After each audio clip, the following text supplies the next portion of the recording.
Hello and welcome to this video on FAQs on Bentley WaterGEMS and Hammer.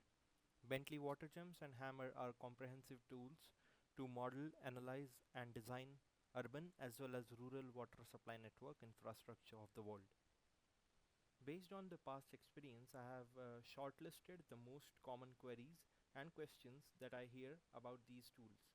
This video will be a proof of concept to all those questions, and I hope you find this helpful. Myself Tanay Kulkarni, I am a technical consultant for water at Bentley Systems. And let's start this with our frequently asked question number 1. Can we use the existing CAD or GIS or Excel data to jumpstart building the water network? The existing data that the utilities may have may come in various formats. For example, it can be a simple Excel sheet, or it can be a simple CAD drawing, or it can be an advanced data stored in GIS. Let's consider an example. In this example, we have the GIS data for a particular city, and the data is stored in various shapefiles, as you can see on the left hand side of the page.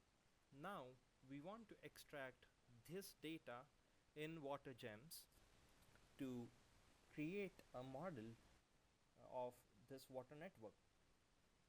So we'll be going to Bentley WaterGEMS. In WaterGEMS, there is a tool, Model Builder. Using this tool, you can select any type of data source. In our case, it's an S3 shape file. So we select this S3 shape file and we browse to the location of those shape files. So we have various elements such as isolation walls, junctions, pipes, tanks in our network. We click next, we specify our coordinate unit, and then we need to map the property of the shapefile of that element to the property of the element in WaterGEMS.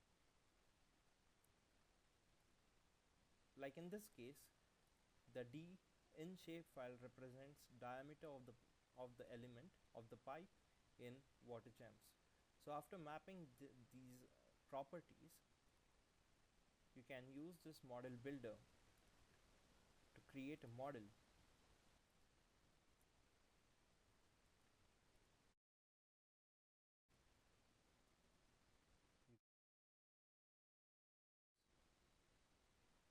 So this is the same model that you had in ArcGIS, but here it's a hydraulic model.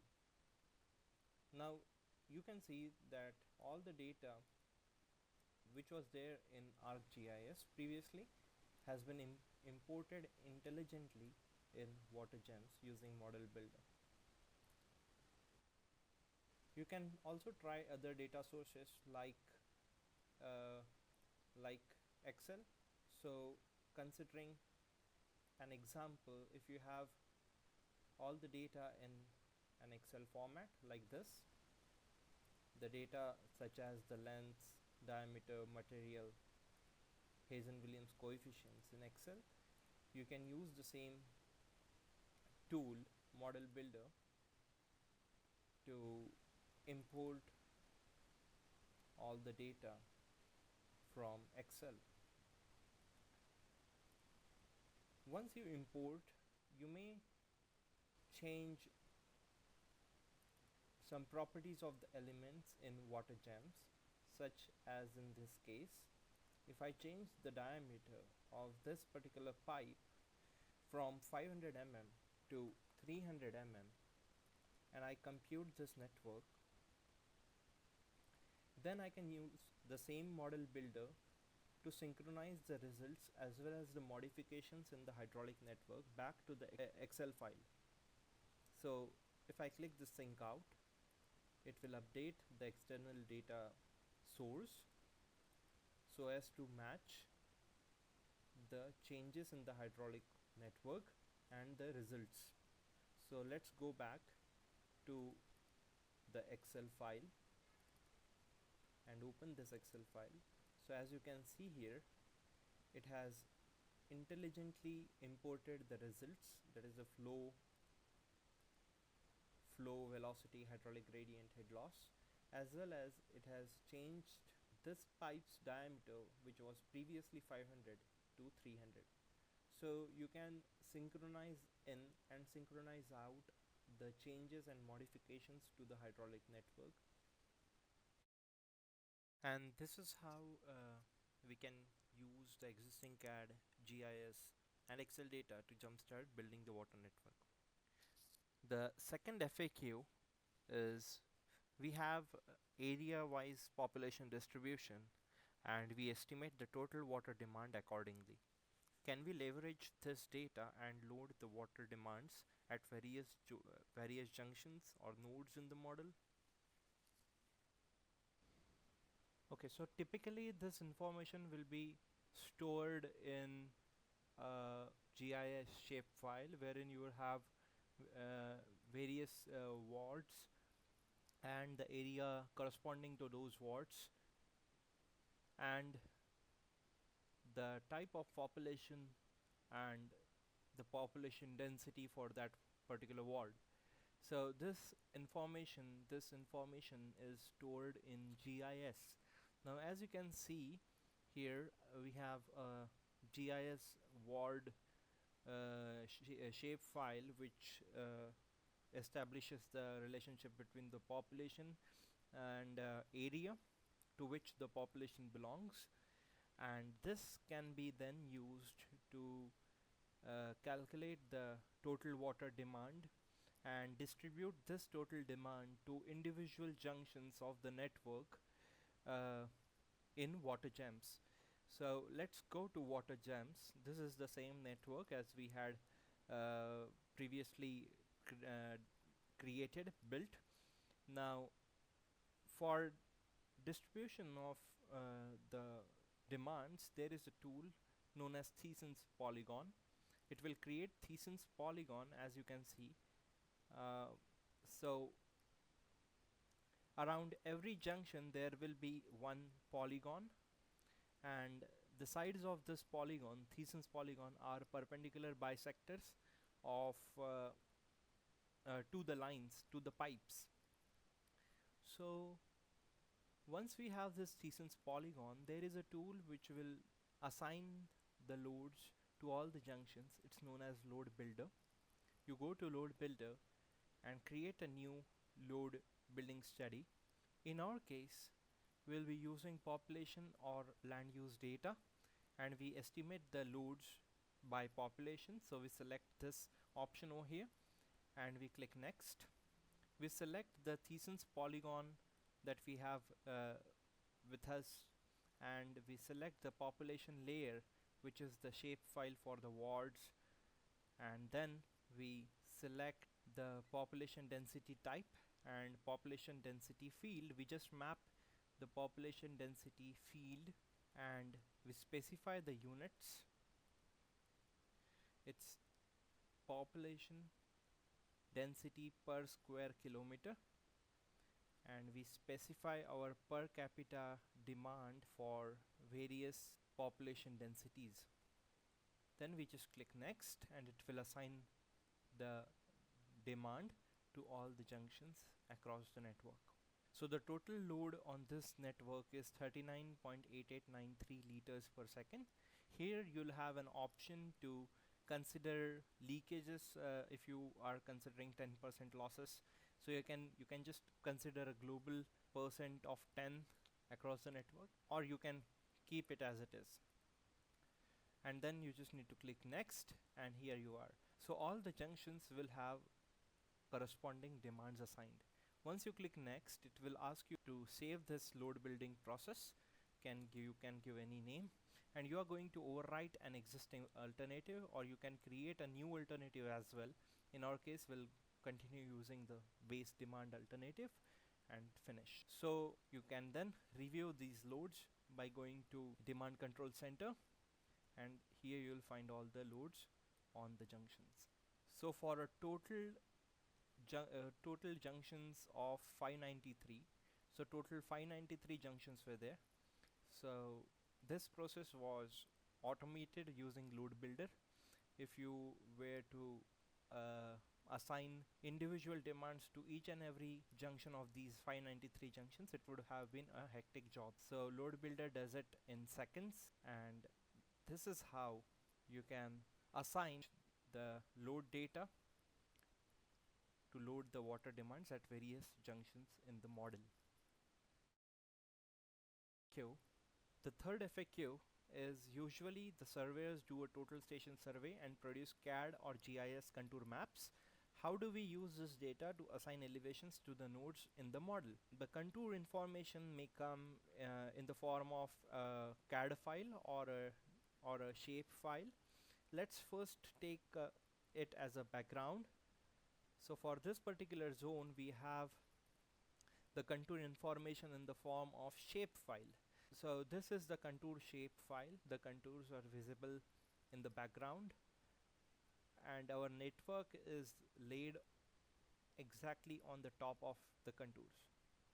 And we want to extract elevation information that is available in the contour shape file and assign those elevations to the junctions of our network. So let's go and review the elevation information in flex table. So this is the label of the junctions, and this is the elevation of the junctions. So we do not have any such information about the elevations. So for using or extracting elevations, there is a tool which is known as T-Rex. You can use this T-Rex. First of all, you need to specify the data source type. In our case, it's an S3 shape file. It can be a CAD file as well. So you can see contour DXF contours or DXF points. DXF is drawing exchange format of AutoCAD, and then you need to browse to the file. In our case, it's a shape file, and we select the elevation information and specify our units.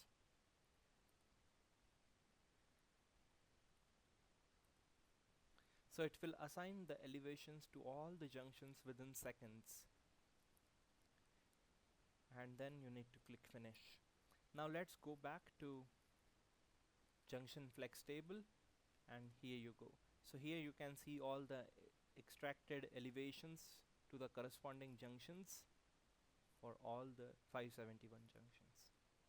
So this is how you would use the CAD or GIS contour maps to assign elevations to the nodes in the model. The fourth FAQ is, during a pipe break situation, we have to isolate the pipe in the network using the isolations or sluice gate walls. Can we understand the areas of water outages because of this isolation? If yes, can we use a model as a hint to add or remove pipe connections and optimal number of isolation walls to the network? For this, let us consider a reliability example. In this example, this is fairly a looped network, and we have placed the isolation walls at every junction of the network, every cross of the network. And this seems to be a fairly nice example, a fairly reliable network. But what happens if this particular pipe breaks? If this particular pipe breaks, then we need to isolate this particular segment using 1, 2, 3, 4 and 5 isolation walls. If we isolate this particular network, this particular segment of the network, then the other connections which are linked to this particular segment will also get outaged, right? And what if there is a sub network which is connected to this link? Even then the network will be outaged of water, right? For such examples, we have a feature which is known as criticality, and criticality analysis will help the modelers to understand the optimal location of isolation walls and take decisions on the basis of the criticality of various segments of the network. Now let us consider this network. We have a source at the south of the network, and the isolation walls are placed across the network at important junctions. To understand the criticality, we go and open this criticality feature under analysis tab, and we do the segmentation study. After doing the segmentation study, one can easily highlight all the various segments in the network. So these are the various segments of the network, and if we notice, a segment starts from an isolation valve and represents the link or links which would be isolated by that isolation valve. For example, if we consider this magenta colored segment, if any of the pipe in this particular segment breaks, then we need to isolate this segment using 1, 2, 3 and 4 isolation valves. Now if that is the case, then in criticality we can understand the criticality of the network. Let's compute it, and then we can understand what is the system's demand shortfall for that particular critical segment. We set it to descending order, and we understand the criticality of the network depending on the system demand shortfall it would cause. Let us take an example of this criticality segment number 41. If we want to see the outaged segments because of this critical segment, we just click here and understand what would be the outaged elements because of this critical segment number 41. So it will give you a list of all the elements which would be outaged or disconnected to the source, and it will also give you the length of the pipes which are disconnected from the source. Now if we go and highlight this segment, it will show us what is the critical segment and what is the outaged area. Now if something happens to this particular segment or any of the pipes in this particular segment, then because of the isolation, this particular area will be disconnected from the source. So then after understanding this, we can improve our system by providing some other source of water to this particular outage segment.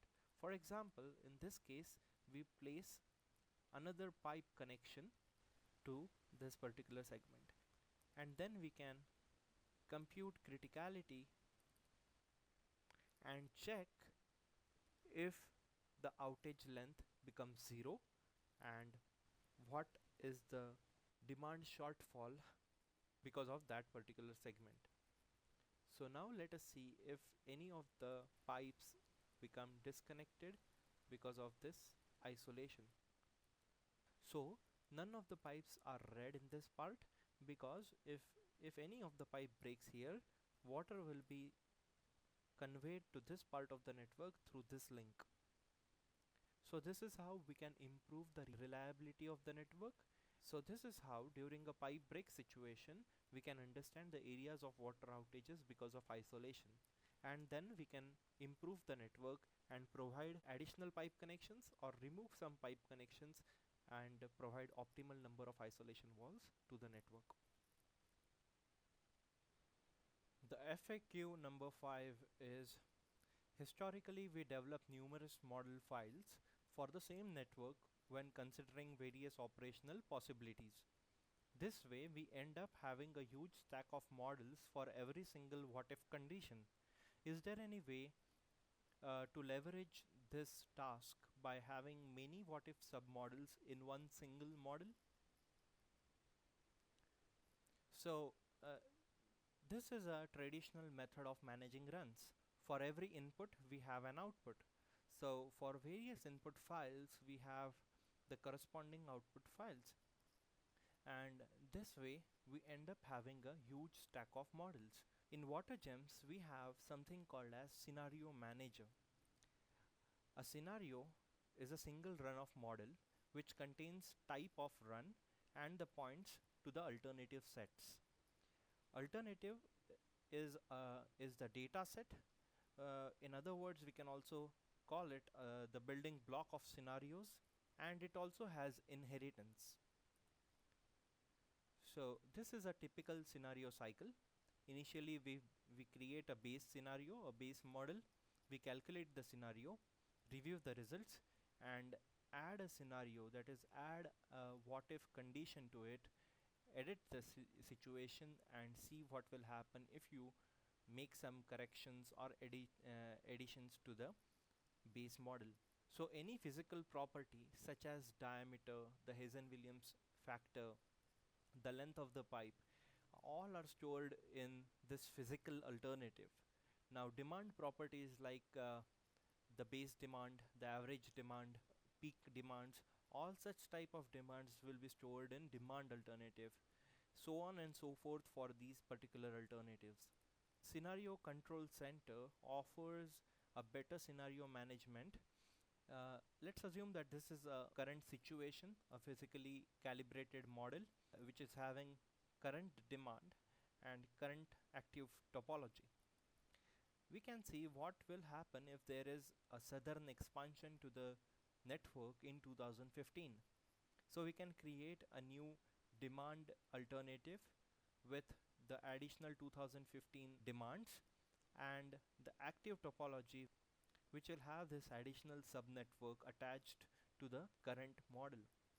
Similarly, we can also see what will happen if there is another expansion to the model by the year 2030. Now looking at the possibilities, various possibilities under which our model will be subjected in years to come, we can then propose intelligent options, in this case the new size of the trunk main. Now let us consider an example. Here we have a reservoir from where we are going to pump water and fill different elevated storage reservoirs for every zone. So this is one scenario wherein we would like to understand what is happening in the rising main. But in the same model, one can also have another scenario in which the model will represent what's happening on the distribution side of those elevated reservoirs. So these are the various zones, and this is the network of the pipelines in each of those zones. So in the same model, one can have the rising main design, and in the same model one can have a scenario for the distribution of the entire town or city. Now we can also see what's happening in one particular zone out of these zones. So if we want to see what's happening in this zone, we will create a scenario which will inherit all the pipes which are there in the parent scenario P2027. So these pipes color coded in light blue will be inherited as they are in the child scenario. So this scenario, B Bapu scenario, it's basically a water network in that particular zone, wherein we can subdivide the network into multiple DMAs. So this is our DMA 1 and this is the DMA 2 of that zone. So similarly, one can see what's happening in each of these individual zones, then design those zones and divide it into multiple DMAs. So this is a small network wherein I wanted to present the idea of using scenarios and improve the modeling practice. So this is how WaterGEMS can be used to leverage the task of creating various what-if conditions in one single model. FAQ number 6. We work on ArcGIS and AutoCAD. How can Bentley software technology help us in minimizing our time, money and energy in adapting to a completely new tool to us like WaterGEMS, Hammer, SewerGEMS, etc. Bentley WaterGEMS, SewerGEMS and Hammer offer huge interoperability between AutoCAD, ArcGIS and MicroStation. All the three of the software can be opened directly from within AutoCAD, ArcGIS and MicroStation. For that, you'll find an option of integrating WaterGEMS with AutoCAD, MicroStation and ArcGIS in the Start menu.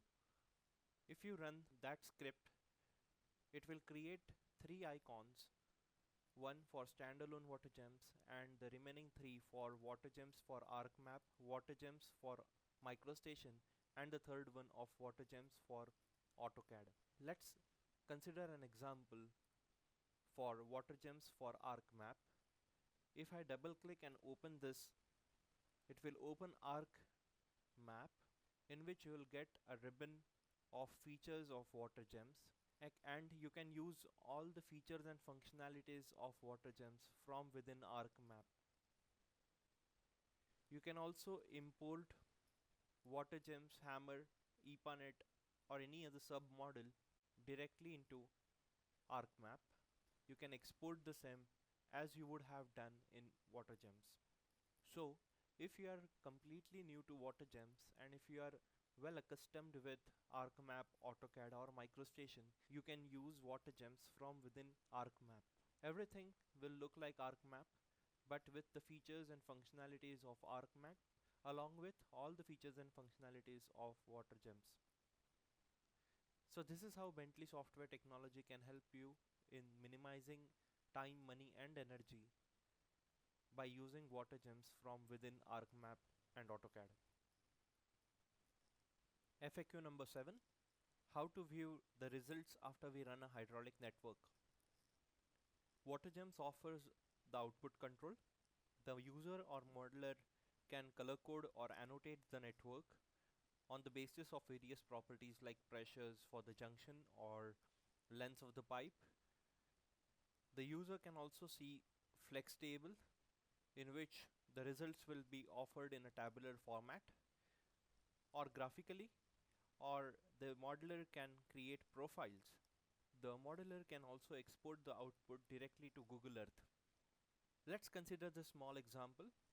In this example, the pipes are color coded on the basis of diameters, and it can be easily turned off or turned on.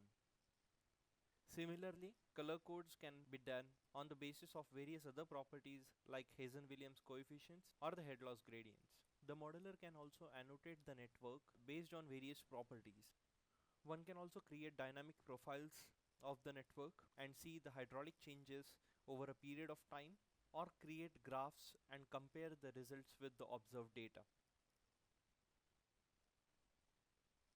WaterGEMS offers something which is known as flex table, in which the user can review the data in tabular format for various elements of the network. Once you design your network in WaterGEMS, you can export it as shapefile, from where you can convert the shapefile to KMZ, and you can then open the KMZ in Google Earth. Once you have your network in Google Earth, anyone who doesn't have WaterGEMS can then see the results directly from Google Earth. Like in this case, what's the C value adopted for that particular pipe in the network, what is the label of the pipe, what is the length of the pipe, material used, so on and so forth. So this is how you can review the results after running a hydraulic model. FAQ number 8. In pumping mains, can we spot the exact location of surge protection device like a surge tank? Can we do a detailed surge analysis of the network under a pump failure situation? For a pump failure situation, one can use Bentley Hammer to model, analyze the surge in the network. Let's consider the small example where we are pumping water from reservoir 1 to reservoir 2, and let's see what happens if the pump instantaneously stops after 5 seconds. When we compute this, it will show us a calculation summary, and then we can go to Transient Results Viewer. In Transient Results Viewer, it will create a detailed profile of the hydraulic grade and the air vapor volume across the length of the pipe. The green line is indicating the ground elevation, the blue line is indicating the minimum HGL, the red line is indicating the maximum HGL, and the black line is the current HGL. Now let's play the profile to see the changes in the HGL after 5 seconds when the pump stops. As you can see, the HGL dropped, and it tried to create a suction because of which air or vapor volume was created within the pipe.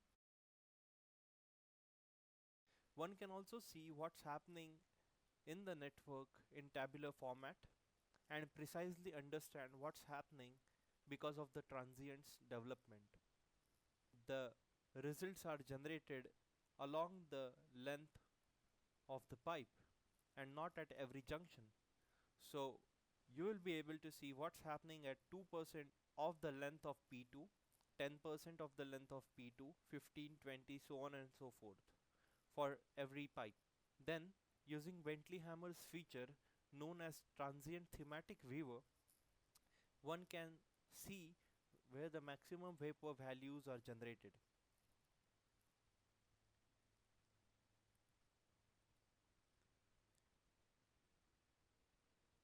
So as you can see, it has highlighted the exact location where the maximum air or vapor volume is generated. So this is how Bentley Hammer can be used to identify a location where the surge protection device can be placed.